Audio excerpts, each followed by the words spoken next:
Tuan Moderator, jika Anda mengizinkan saya ingin saudara-saudari saya melemaskan anggota tubuh mereka dengan berdiri dan menarik napas dalam sebelum duduk kembali.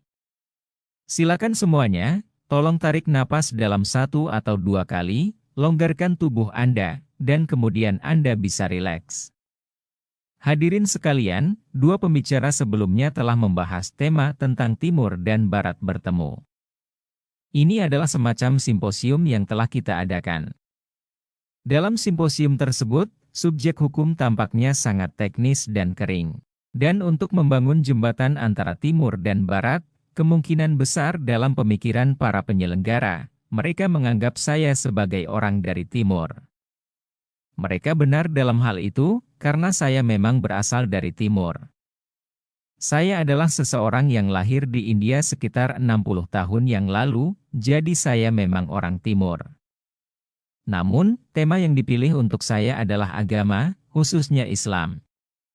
Saya ingin menyatakan ketidaksepakatan saya terhadap anggapan bahwa Islam adalah agama Timur. Jika kita menganggap Islam sebagai agama Timur, maka Yudaisme dan Kristen juga harus dianggap sebagai agama Timur, karena ketiganya berasal dari wilayah geografis yang sama, yaitu Timur Tengah. Meskipun saya pribadi berasal dari India, dan nenek moyang saya adalah Muslim sejak lahir, awalnya dalam sejarah yang sangat lama adalah Hindu, namun untuk sementara, jika kita menerima gagasan bahwa Islam berasal dari Timur, maka agama Barat dalam perdebatan ini akan menjadi Yudaisme dan Kristen. Demi diskusi malam ini, saya akan menerima anggapan tersebut. Lalu, apa hubungan antara ketiga agama ini, Yudaisme, Kristen, dan Islam? Dari sudut pandang Muslim, ketiga agama ini sebenarnya bukanlah 3 agama yang berbeda. Dalam pandangan Islam, ketiganya adalah satu agama yang sama dalam tingkat perkembangan yang berbeda. Dan dalam hal dasar ajaran Musa, Yesus, dan Muhammad, tidak ada sedikit pun perbedaan. Kedengarannya mengejutkan, bukan? Dalam hal dasar ajaran Musa, Yesus, dan Muhammad, tidak ada sedikit pun perbedaan di antara mereka bertiga. Dan saya akan membuktikannya kepada Anda.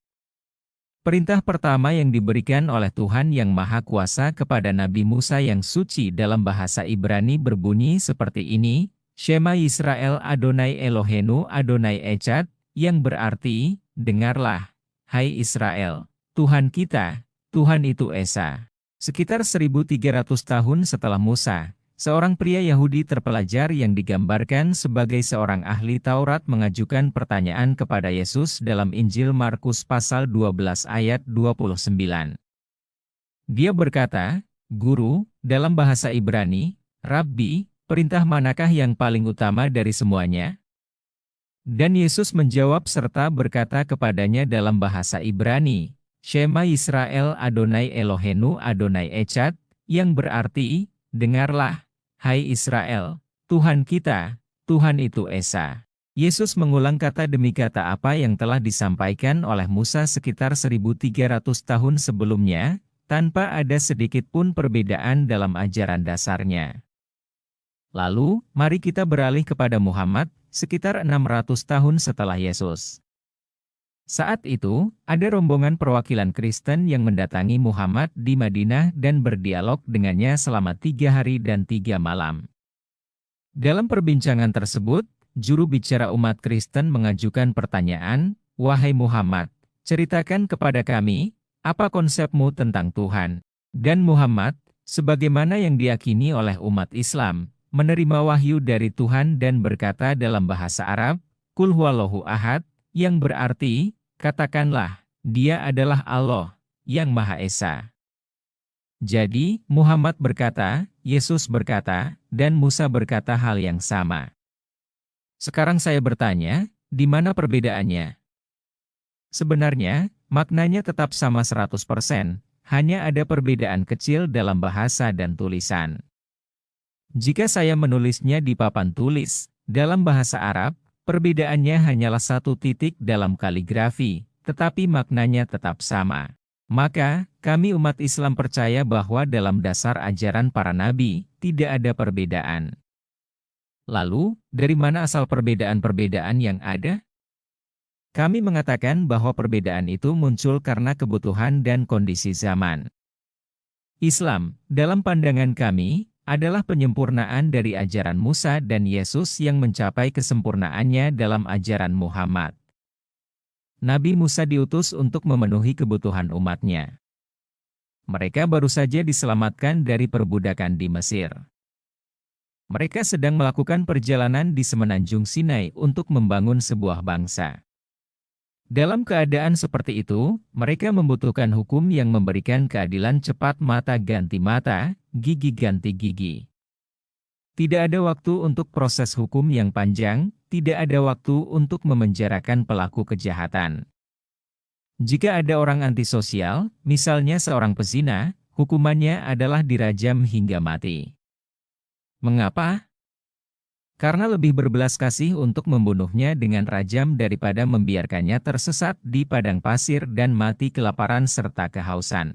Selain itu, hukuman itu menjadi pelajaran bagi orang lain. Misalnya, seorang pria yang dihukum karena berzina, padahal menurut hukum mereka dia bisa menikahi hingga 100 wanita. Tidak ada batasan jumlah istri dalam hukum Yahudi saat itu. Salomo, jika Anda membaca Alkitab, disebut memiliki 700 istri dan 300 selir, total 1000 wanita. Jadi, jika seorang pria merasa satu istri tidak cukup, dia bisa menikahi wanita lain. Jika 2 tidak cukup, dia bisa menikahi 4. Lalu mengapa dia harus mengganggu hak milik orang lain? Jika dia mengambil istri orang lain, dia pantas dihukum mati dengan dirajam. Inilah hukum saat itu, mata ganti mata, gigi ganti gigi, keadilan cepat. Tidak ada waktu untuk berlama-lama. Masih banyak pekerjaan yang harus dilakukan. Itulah filosofi dan psikologi di balik hukum yang diberikan kepada Bani Israel. Namun, hukum memiliki kecenderungan untuk mengubah karakter manusia seiring waktu.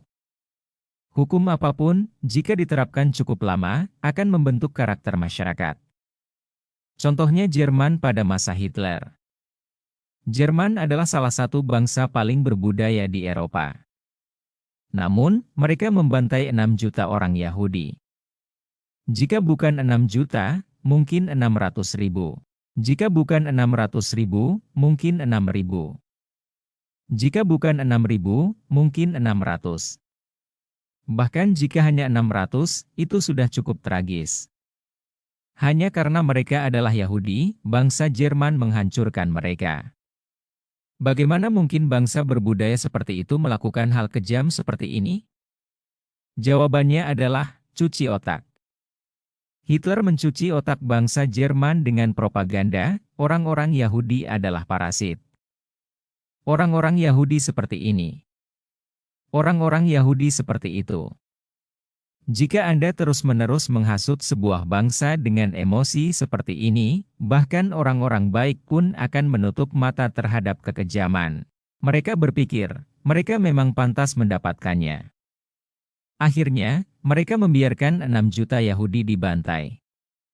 Di negara kita sendiri, kita juga mengalami hal serupa, tetapi dalam bentuk diskriminasi warna kulit. Segala sesuatu berdasarkan warna kulit. Akibatnya, kita menjadi sangat sadar terhadap warna kulit. Saya sendiri punya pengalaman pribadi tentang hal ini. Sebagai seorang penceramah, saya suka berbicara tentang agama. Saya sering mengundang orang-orang kulit putih, baik Yahudi maupun Kristen, untuk datang ke rumah saya. Tentu saja, saya juga mengundang orang kulit hitam, India, Afrika, dan lainnya. Namun, saya ingin berbicara tentang orang kulit putih sekarang. Saya telah menjamu ratusan orang kulit putih di rumah saya. Mereka menikmati makan malam saya, mereka menikmati makanan saya, kari, nasi, dan rempah-rempah saya. Mereka juga menikmati pembicaraan saya karena saya menyampaikan sudut pandang yang belum pernah mereka dengar sebelumnya. Namun, tidak ada satupun orang kulit putih yang pernah mengundang saya ke rumah mereka untuk sekadar minum teh. Saya pernah bertanya kepada mereka, apakah kalian tidak tahu cara membalas kebaikan? Di antara sesama kalian, tentu kalian saling membalas kebaikan, bukan? Lalu mengapa tidak kepada saya? Saya tahu alasannya. Di bawah alam sadar kalian, ada pemikiran seperti ini, jika pria ini datang ke rumah saya di daerah elit di utara atau di Westille, dengan pakaian aneh, sorban di kepala, dan janggutnya. Apa yang akan dikatakan tetangga saya? Misalnya, saya berjalan mencari alamat rumah Anda dan melihat seseorang sedang menyiram taman, orang lain sedang melakukan pekerjaan mereka. Saya menemukan nomor rumah Anda, mengetuk pintu, lalu istri Anda membukakan pintu dengan senyum dan berkata, "Oh, Tuan Deedat, silakan masuk." Saya pun masuk. 5 menit berlalu. Setengah jam berlalu. Lalu lidah mulai bergunjing. Apa yang sedang terjadi di dalam sana? Kenapa pria itu begitu lama di dalam? Apakah ada sesuatu yang mencurigakan? Alam bawah sadar Anda sudah diprogram seperti ini. Jika saya sedang berada di rumah Anda, lalu saudara ipar Anda datang berkunjung, Anda harus meminta maaf atas kehadiran saya di sana. Anda mungkin akan berkata, "Ini Mr. Deedat, kami pernah berkunjung ke rumahnya, dan keluarganya memperlakukan kami dengan sangat baik. Kami menikmati makanan yang luar biasa." Namun, jika yang datang adalah Tuan Brown, Anda hanya akan berkata, "Oh, ini Tuan Brown. Hello, hello." Tetapi Anda harus menjelaskan, bagaimana bisa saya ada di sana? Anda harus memberikan penjelasan. Ini ada di benak Anda, di alam bawah sadar Anda, ada ketakutan di sana. Itulah sebabnya tidak ada yang mengundang saya untuk minum teh. Saya tidak tahu, mungkin suatu hari ada yang akan melakukannya. Saya berharap tidak ada yang melakukannya, karena saya ingin tetap bisa berkata, tidak ada yang pernah mengundang saya. Hukum-hukum mengubah karakter manusia. Pada saat Yesus datang, orang-orang Yahudi telah terbiasa dengan hukum, mata ganti mata, gigi ganti gigi. Mereka lupa tentang pengampunan. Misalnya, jika saya sedang mengusir burung di ladang dengan ketapel kuno seperti yang digunakan Daud, dan batu itu melukai mata seseorang, lalu orang itu membawa saya ke pengadilan. Dia berkata, "Orang ini telah merusak mataku, maka matanya juga harus dirusak." Saya pun berkata, "Itu kecelakaan, saudaraku. Saya tidak sengaja. Saya hanya mencoba mengusir burung. Saya memohon, maafkan saya." Namun dia menjawab, "Tidak. Hukum mengatakan, mata ganti mata, gigi ganti gigi." Saya berkata lagi, "Saya akan memberikan seekor domba sebagai ganti, atau seekor kambing. Maafkan saya." Tapi dia tetap berkata, "Tidak. Hukum adalah hukum." Dia berpegang teguh pada teks hukum, tetapi melupakan semangat di baliknya. Maka, Yesus Kristus datang sebagai penyembuh spiritual bagi kaum Yahudi. Dia menjawab kebutuhan mereka, karena mereka telah melupakan pengampunan. Jadi Yesus berkata, "Kalian harus mengampuni." Lalu seseorang bertanya, "Tuan, seberapa sering kita harus mengampuni?" Yesus menjawab, 70 kali 7. Itu tertulis dalam Perjanjian Baru. 77.490 kali. Apakah kita harus memahami itu secara harfiah? Apakah kita harus mulai menghitung satu persatu? Oke, ini sudah 10 kali. Sudah 99 kali. Sekarang sudah 200 kali. Tentu tidak. Maksudnya adalah tidak terbatas. Yesus juga berkata, dahulu dikatakan, mata ganti mata, gigi ganti gigi. Tetapi aku berkata kepadamu, jangan melawan kejahatan. Jika seseorang menampar pipi kananmu, berikan juga pipi kirimu. Jika seseorang mengambil jubahmu, berikan juga bajumu. Jika seseorang memaksamu berjalan 1 mil, berjalanlah 2 mil bersamanya.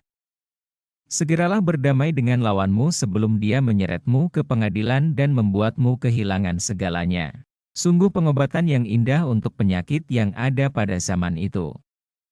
Tetapi saya berkata kepada orang-orang Inggris ketika saya berada di London, Juli lalu, saat diwawancarai di BBC.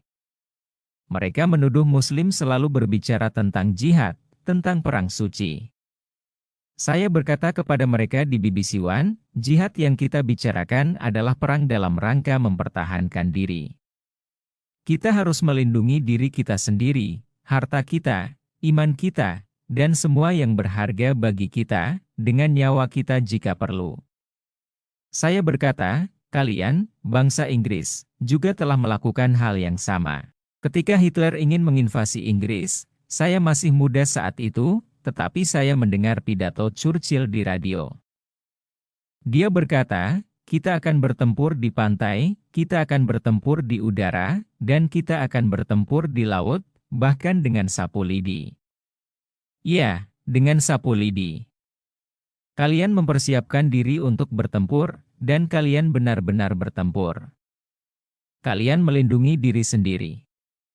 Dan ketika tiba waktunya, kalian memperluas serangan, mulai membom Berlin, Munich, dan kota-kota lainnya. Kalian melakukan segala yang perlu dilakukan, dan kalian berhak untuk melakukannya. Seperti yang dikatakan oleh seorang sejarawan besar, dalam keadaan alami, setiap manusia memiliki hak untuk mempertahankan diri dan hartanya, serta memperluas permusuhan hingga mencapai tingkat kepuasan dan pembalasan yang masuk akal. Jadi, jika kalian punya hak itu, kami juga punya hak yang sama. Tetapi sekarang, saya berkata, kalian adalah orang-orang Kristen yang baik, bukan? Bukankah kalian seharusnya memberikan pipi kiri jika ditampar di pipi kanan? Bukankah kalian seharusnya memberikan mantel jika seseorang mengambil jubah kalian? Jadi, ketika Hitler ingin menginvasi Inggris, apa yang seharusnya dilakukan oleh kalian, orang Kristen yang baik? Seharusnya kalian berkata kepadanya, masuklah, ambil alih Inggris, dan juga seluruh kerajaan kami. Bukankah itu yang diajarkan oleh Yesus kepada kalian? Bukankah kalian seharusnya menyerahkan segalanya dengan damai? Tetapi kalian tidak melakukannya. Inilah yang disebut evolusi agama. Tuhan Yang Maha Esa menyesuaikan ajarannya sesuai dengan kebutuhan dan keadaan manusia pada setiap zaman. Ketika penyakit manusia berubah, maka obatnya juga berubah. Ketika masyarakat berkembang, maka hukum dan aturan yang diturunkan Tuhan juga berkembang. Jadi, dalam perkembangan agama, kami Muslim percaya bahwa Islam adalah penyempurnaan dari ajaran Musa dan Yesus. Sebenarnya, kami percaya bahwa itu semua adalah satu agama yang berkembang pada tingkat yang berbeda. Sekarang, jika ada pertanyaan, saya akan dengan senang hati menjawabnya. Karena saya telah diperingatkan bahwa waktu kita hampir habis. Seharusnya acara ini dimulai pukul 5.30, tetapi saya sudah berada di sini sejak pukul 4.45. Saya pikir saya adalah satu-satunya pembicara, tetapi ternyata ada banyak pembicara lain. Bagaimanapun, saya sangat berterima kasih kepada STS atas kesempatan ini, dan kepada moderator acara yang telah memberi saya kesempatan berbicara. Jika ada perbedaan, mari kita bahas mengapa ada perbedaan itu. Mengapa kita berperang di Timur Tengah? Mengapa orang-orang Yahudi dan Muslim saling bertarung? Saya sering mengatakan kepada umat saya, banyak sekali orang yang datang mengunjungi masjid ini. Seperti yang telah disebutkan oleh Mr. Singh dan Mr. CH, saya juga telah membawa buklet ini untuk kalian semua. Di dalamnya, ada penjelasan tentang masjid ini. Masjid ini adalah masjid terbesar di selatan Khatulistiwa. Setiap hari Jumat, kami memiliki jemaah sebanyak 4.000 orang. Setiap minggunya, 3 bus penuh pengunjung datang ke masjid ini untuk berkunjung dan belajar. Di antara para pengunjung, selalu ada yang bertanya, apa perbedaan antara Islam dan agama lain? Saya menjawab, terutama dengan Yudaisme dan Kristen, kita sangat dekat. Kita sangat mirip dengan orang Yahudi dalam konsep keesaan Tuhan. Orang Yahudi berkata, Tuhan itu Esa. Tuhan tidak memiliki sekutu. Tuhan tidak memiliki anak. Tuhan tidak pernah terlihat oleh siapapun. Tidak ada manusia yang bisa melihat Tuhan dan tetap hidup. Kami Muslim berkata, kami 100% setuju dengan kalian. Orang Yahudi juga berkata, dilarang makan daging babi. Kami Muslim berkata, kami juga tidak akan memakannya. Dia berkata, tidak boleh makan darah. Kami berkata, kami juga tidak akan menyentuhnya. Dia berkata, harus disunat. Kami berkata, kami semua disunat. Apalagi yang kalian inginkan? Kami percaya kepada semua nabi Yahudi sebagai nabi kami. Kami menganggap semua pahlawan mereka sebagai pahlawan kami. Saya tidak berbicara tentang orang-orang Yahudi modern, dengan mereka, kita memiliki konflik. Saya berbicara tentang para nabi dan pahlawan dalam Alkitab, dan kami menerima mereka semua. Jadi mengapa kita berperang? Apa yang kita perebutkan? Saya berkata, kami sama-sama berjuang untuk sepotong tanah. Saudara-saudara saya, orang Arab, berkata, Palestina adalah milik kami. Sepupu saya, orang Yahudi, berkata, Palestina adalah milik kami. Mereka berjuang untuk sepotong tanah. Ini bukan perang rasial. Ini bukan perang agama. Orang Arab tidak mengatakan, bunuh orang Yahudi karena dia Yahudi. Orang Yahudi tidak mengatakan, bunuh orang Arab karena dia Muslim. Tidak. Orang Arab berkata, ini tanah saya. Kamu mencurinya. Saya ingin mendapatkannya kembali. Orang Yahudi berkata, tidak. Saya mewarisinya 4.000 tahun yang lalu. Jadi ini adalah konflik politik, bukan konflik agama. Dengan orang Kristen, kami juga memiliki hubungan yang unik. Islam adalah satu-satunya agama non-Kristen yang menjadikan iman kepada Yesus sebagai bagian dari kepercayaannya. Seorang Muslim bukanlah Muslim jika dia tidak percaya kepada Yesus. Kami percaya bahwa Yesus adalah salah satu utusan Tuhan yang paling agung. Kami percaya bahwa Dia adalah Al-Masih, Mesias. Kami percaya bahwa Dia lahir secara ajaib tanpa campur tangan laki-laki. Kami percaya bahwa Dia menghidupkan orang mati dengan izin Tuhan. Kami percaya bahwa Dia menyembuhkan orang buta sejak lahir dan penderita kusta dengan izin Tuhan. Di sini kita berjalan bersama. Tetapi perbedaan muncul ketika kalian berkata bahwa Yesus adalah Tuhan yang menjelma menjadi manusia. Kami tidak percaya bahwa Yesus adalah Tuhan yang Maha Kuasa dalam bentuk manusia. Kami tidak percaya bahwa Yesus adalah anak Tuhan yang diperanakan secara harfiah. Secara metaforis, kita semua adalah anak-anak Tuhan. Dan Yesus lebih dekat menjadi anak Tuhan dibandingkan siapapun di antara kita, karena Dia lebih setia kepada Tuhan daripada kita semua. Dari sudut pandang itu, Yesus Kristus memang istimewa sebagai anak Tuhan. Tetapi perbedaan kami adalah ketika kalian mengatakan bahwa Yesus adalah anak Tuhan yang diperanakan, bukan diciptakan. Disinilah kami menolak keyakinan itu. Jika ada pertanyaan, silakan tanyakan sekarang atau kapan saja di masa depan. Jika kalian ingin mengunjungi masjid, nomor kontaknya ada di sana.